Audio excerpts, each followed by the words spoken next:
کے زمانے سے لے کر آج تک اسلام کے اس باغ کی آبیاری خون کے ساتھ ہوئی ہے۔ اسلام کے اس چمن کو پانی خون سے لگا ہے۔ جب خون لگا تب تک اس کے اندر بہار اور یہ چمن چمکتا رہا ہے، یہ باغ مہکتا رہا ہے، اس کے اندر پھر پھل آیا ہے، اس کا پھر فائدہ بھی ہوا ہے۔ اس فائدے کو حاصل کرنے کے لیے اس کے لیے خون لگا ہے۔ آپ صلی اللہ علیہ وسلم کے زمانے سے لے کر آج تک جس وقت مسلمانوں نے جہاد کو زندہ رکھا، جس وقت مسلمانوں نے شہادت کی تمنا دلوں کے اندر رکھی، جس وقت مسلمان شہید ہونے کے لیے تلوار اٹھا کر میدان عمل میں آیا، اللہ رب العزت نے اسلام کو غالب رکھا ہے۔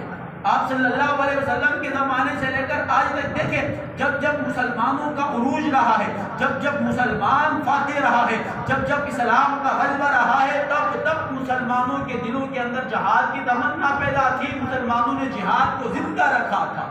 آج اسلام مغلوب ہو رہا ہے، آج مسلمان مغلوب ہے، آج مسلمان محکوم ہے، آج اسلام محکوم ہے۔ ہماری محکومیت، ہماری مظلومیت کی وجہ ایک ہی ہے، ہم نے جہاد کو چھوڑ دیا ہے، ہم نے شہادت کی تمنا کو چھوڑ دیا ہے۔ اگر ہم جہاد کو زندہ کریں، شہادت کی تمنا ہمارے دلوں کے اندر زندہ ہو، تو پھر آپ سوچئے، آپ تصور کیجئے، مٹھی بھر یہودی کیا مسلمانوں کے اوپر جلغار کر سکتے ہیں؟ یہ کبھی بھی جلغار نہیں کرتے۔ آج اگر مٹھی بھر یہودی مسلمانوں کے اوپر جلغار کر رہا ہے تو اس کی ایک ہی وجہ ہے، ہم نے جہاد کو چھوڑ دیا ہے، ہم نے شہادت کی تمنا کو چھوڑ دیا ہے۔ اگر ہم چاہتے ہیں کہ دنیا کے اندر مسلمانوں کی محکومیت ختم ہو کر حاکمیت آ جائے، دنیا کے اندر اسلام کی محکومیت ختم ہو کر اسلام غالب آ جائے اور اسلام کی حاکمیت پھر زندہ ہو جائے، تو اس کے لیے جہاد کو زندہ کرنا پڑے گا۔